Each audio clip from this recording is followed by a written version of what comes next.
दोस्तों, किसी नेता का इस्तेमाल करके उसे किनारे कैसे लगाया जाता है, इसका एक बड़ा उदाहरण बीजेपी ने अपने एक नेता के जरिए पेश कर दिया है। और जब यह हुआ तो राहुल गांधी का साथ छोड़कर बीजेपी में शामिल हुए एक नेता के कान खड़े हो गए, खासकर उस नेता के जो आज मंत्री पद पर बैठे हैं और कांग्रेस छोड़ने के बाद लगातार राहुल गांधी पर निशाना साधते रहे। लेकिन अब स्थितियां पूरी तरह से उनके खिलाफ हो चुकी हैं, क्योंकि बीजेपी ने जिस नेता को साइडलाइन किया है उसकी सियासी स्थिति का रिश्ता बिट्टू से है। नमस्कार दोस्तों, मैं हूं परवीन सानी। दोस्तों, बीजेपी में दूसरे दलों से आए नेताओं को बड़े पद और जिम्मेदारियां तो मिल रही हैं, लेकिन साथ ही उनकी लगातार परीक्षा भी ली जा रही है। यानी पार्टी का संदेश साफ नजर आता है, अगर बीजेपी में रहकर ऊंचा पद चाहिए, ताकतवर राजनीतिक हैसियत चाहिए, मंत्री बनना है या संगठन में आगे बढ़ना है, तो पहले खुद को साबित करना होगा। सिर्फ दूसरी पार्टी छोड़कर आने भर से सब कुछ नहीं मिलने वाला।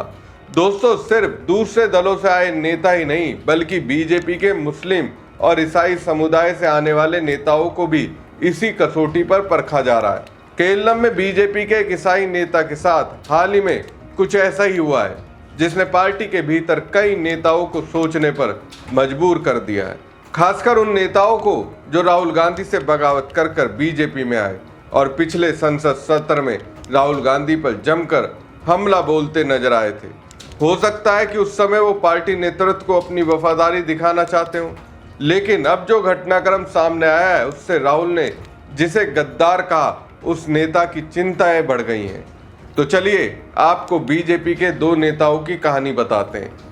एक ऐसे नेता की जिसके साथ पार्टी ने ऐसा कदम उठाया कि राजनीतिक गलियारों में चर्चा तेज हो गई, और दूसरे ऐसे नेता की जो इस पूरे घटनाक्रम के बाद सतर्क हो गया है। आखिर मामला क्या है, बीजेपी किस तरीके का संदेश देना चाहती है और इससे पार्टी के भीतर क्या असर पड़ सकता है, आइए आपको विस्तार से बताते हैं। दोस्तों, क्या मोदी सरकार में अब काम के नहीं रह गए जॉर्ज कुरियन? क्या केरलम में बीजेपी की चुनावी नाकामी का ठीकरा देश के इकलौते ईसाई मंत्री पर फोड़ दिया गया है? दिल्ली के गलियारों से लेकर केरलम तक इस वक्त सबसे बड़ी राजनीतिक हलचल है। केंद्रीय अल्पसंख्यक राज्य मंत्री जॉर्ज कुरियन से अपने पद से इस्तीफा दे दिया है और राष्ट्रपति द्रौपदी मुर्मू ने इसे स्वीकार भी कर लिया है।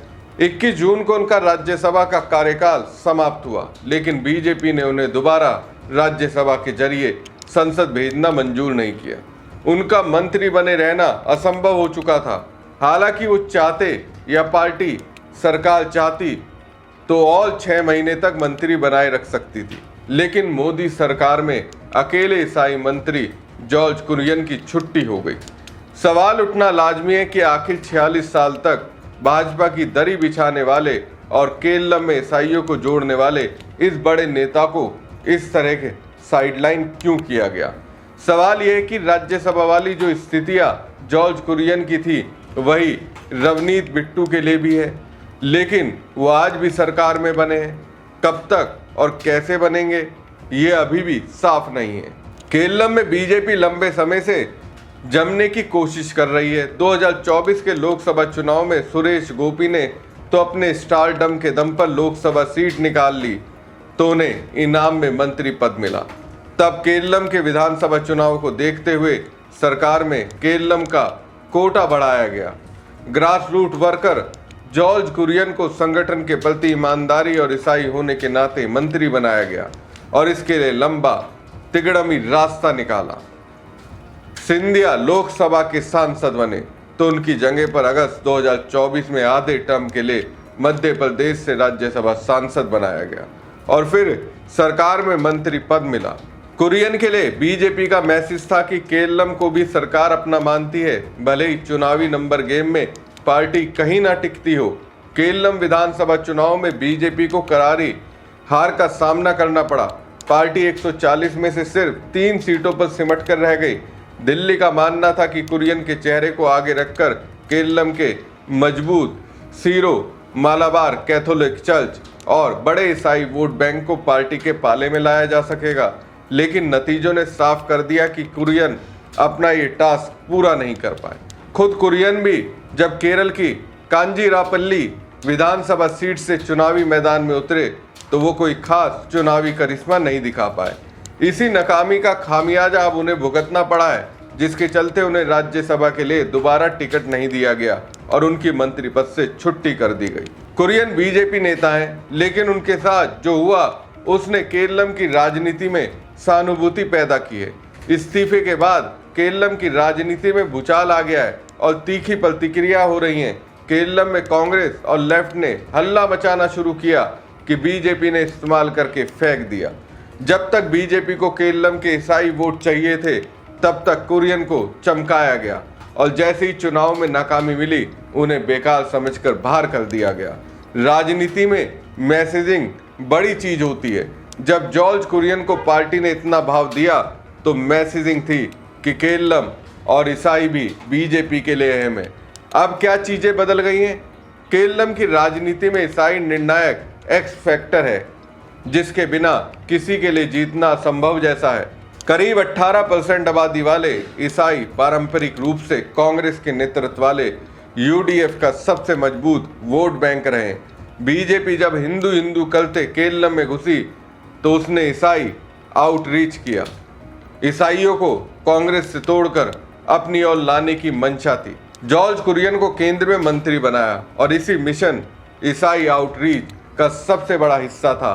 विधानसभा चुनाव में जब ईसाई बहुल इलाकों से भी बीजेपी को कुछ खास फायदा नहीं मिला, तो ईसाई समुदाय को बीजेपी के आक्रामक हिंदुत्व कार्ड के मुकाबले कांग्रेस के लिए निष्ठा बदलने में रिस्क लगा होगा। चुनाव बाद पार्टी का ईसाई आउटरीच वाला शब्द भरोसा डगमगाया, जिसकी कीमत जॉर्ज कुरियन को चुकानी पड़ी। दोस्तों, वकील रहे 65 साल के जॉर्ज कुरियन बीजेपी के घिसे हुए नेता हैं। तब से केरलम में काम कर रहे हैं जब से पार्टी कहीं नहीं थी। 1980 में बीजेपी के गठन के समय से काम कर रहे हैं। पार्टी ने भी उनकी पूछ बनाई रखी। केरलम में बीजेपी के उपाध्यक्ष, राष्ट्रीय कार्यकारिणी के सदस्य और राष्ट्रीय अल्पसंख्यक आयोग के उपाध्यक्ष जैसे कई महत्वपूर्ण पदों पर नियुक्त किया। कुरियन की सबसे बड़ी काबिलियत ये भी है कि पीएम मोदी और अमित शाह जब भी केरलम के दौरे पर होते थे तो उनके भाषणों का मलयालम में अनुवाद जॉर्ज कुरियन ही करते थे। केरलम का होने के बावजूद जॉर्ज कुरियन की हिंदी और अंग्रेजी दोनों भाषाओं पर बहुत शानदार पकड़ है। उन्होंने कानून की पढ़ाई के साथ साथ हिंदी में मास्टर डिग्री भी हासिल की थी, जिसके कारण पार्टी के लिए वो मल्टी यूटिलिटी जैसे रहे। 2024 में जब उन्हें अचानक बिना सांसद रहे मंत्री बनाया गया तो लगा था कि उनका राजनीतिक ग्राफ 7वें आसमान पर है, लेकिन ठीक 2 साल बाद उनका ये राजनीतिक सफर इस मोड़ पर आकर थम जाएगा, इसकी उम्मीद खुद कुरियन को भी नहीं थी। जो जॉर्ज कुरियन कभी केरलम की जनता को मोदी शाह की मन की बात मलयालम में समझाते थे, आज वो खुद दिल्ली के मन की बात को समझ नहीं पाए और उन्हें मंत्री पद गंवाना पड़ा। भले ही कुरियन ने अपनी विदाई संदेश में प्रधानमंत्री मोदी का शुक्रिया अदा करते हुए एक भावुक पोस्ट लिखी हो और इस मौके को अपने सपनों से परे बताया हो, लेकिन हकीकत की परतें कुछ और ही बयां कर रही है। अब चर्चा यह है कि उनको फिर से संगठन में एक्टिव किया जा सकता है। कुरियन का इस्तीफा हुआ है, लेकिन बीजेपी कतई नहीं भूली और ना ही भूलने वाली है कि उसने अगले चुनाव तक खुद को जीतने लायक बनाना है। ये काम जॉर्ज कुरियन जैसे लोग ही कर सकते हैं। केरलम में बीजेपी का संघर्ष खत्म नहीं हो रहा। आरएसएस की देश में सबसे अधिक शाखाएं केरलम में होने के बावजूद बीजेपी आज भी विकल्प नहीं, वोट कटवा या तीसरे नंबर की पार्टी है। हालांकि बीजेपी की मेहनत बेकार नहीं जा रही है। अदृश्य पार्टी से मुख्य पार्टी बनने के लंबे सफर में कुछ तो सिल्वर लाइन दिख रही है। 1 दशक पहले 5 से 6% वोट शेयर पर सिमटने वाली बीजेपी ने 2024 के लोकसभा चुनाव में करीब 17% वोट हासिल कर लिया और पहली बार एक लोकसभा सीट त्रिशूर भी जीती। जिस विधानसभा चुनाव में केवल 3 सीटें मिली, उसमें भी बीजेपी को 11% से ज्यादा वोट मिला। निकाय चुनाव में भी उसने राजधानी तिरुवनंतपुरम में जीत हासिल की। बड़े चुनाव अब 2029 से पहले होने नहीं है। पार्टी के पास 3 साल का समय है अपनी मेहनत को वोट बैंक और सीटों में बदलने का। ये किसी से छुपा नहीं है कि उड़ीसा और बंगाल में बीजेपी शून्य से शुरू होकर सत्ता तक पहुंचने का करिश्मा दिखा चुकी है। जॉर्ज कुरियन के इस्तीफे ने दिल्ली से पंजाब तक एक नए सियासी सस्पेंस को जन्म दिया है। अगर राज्यसभा कार्यकाल खत्म होने पर कुरियन की विदाई हो गई तो रेल राज्य मंत्री रवनीत सिंह बिट्टू का इस्तीफा नहीं हुआ। रवनीत सिंह बिट्टू वही हैं दोस्तों जो पहले कांग्रेस में थे लेकिन बाद में बीजेपी में आ गए। लोकसभा चुनाव लड़े, हार गए, फिर बीजेपी ने उन्हें राज्यसभा सांसद बनाया और अब मंत्री हैं।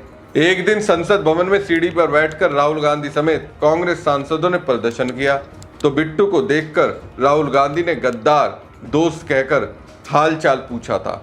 जिस बिट्टू ने संसद के अंदर बहुत बुरा भला राहुल गांधी को कहा था, बीजेपी ने तो इसे मुद्दा बना लिया था। अब इसी कुरियन की हालत को देखकर बिट्टू की भी सांसें फूल रही होंगी, क्योंकि पंजाब में बीजेपी का वही हाल है जो केरलम है। खैर दोस्तों, कुरियन का इस्तीफा तुरंत स्वीकार कर लिया गया, जबकि बिट्टू अभी भी मंत्री पद पर बने हुए हैं। बिना संसद सदस्य रहे 21 दिसंबर तक दोनों मंत्री रह सकते थे, लेकिन कुरियन गए तो बिट्टू का क्या होगा। राजस्थान से राज्यसभा सांसद रहे रवनीत सिंह बिट्टू का कार्यकाल भी जॉर्ज कुरियन के साथ ही 21 जून को खत्म हुआ है और बीजेपी ने उन्हें भी दोबारा उस सदन नहीं भेजा है। जबकि बीजेपी को कुछ महीने में पंजाब में चुनाव लड़ना है, तो क्या इसलिए मंत्री पद पर बैठाकर रखा गया है। अब सोचिए, अगर पंजाब में रवनीत सिंह बिट्टू बीजेपी को कोई बड़ी कामयाबी नहीं दिला पाए या कम से कम सम्मानजनक प्रदर्शन कराने में सफल नहीं हुए तो फिर उनके साथ क्या होगा। ऐसे में कई लोगों के मन में यही सवाल उठ रहा है कि कहीं उनके साथ भी ये तो नहीं है कि पहले इस्तेमाल करो, कामयाब हुए तो विश्वास करो और ऐसा नहीं हुआ तो साइड करो। यानी खतरा रवनीत सिंह बिट्टू पर भी मंडराता हुआ दिखाई देता है। दोस्तों, रवनीत सिंह बिट्टू ऐसे नेता हैं जिनके पिता बेअंत सिंह कांग्रेस में रहते हुए पंजाब के मुख्यमंत्री बने थे। गांधी परिवार के साथ उनके अच्छे संबंध बताए जाते थे और उसी दौर में उन्हें बड़े राजनीतिक जिम्मेदारियां भी मिली। मुख्यमंत्री रहते हुए बेअंत सिंह ने पंजाब में आतंकवाद के खिलाफ अभियान में महत्वपूर्ण भूमिका निभाई थी। यही वजह रही कि बाद में कांग्रेस ने भी रवनीत सिंह बिट्टू को लगातार आगे बढ़ाया और उन्हें पार्टी में अहम जिम्मेदारियां दी।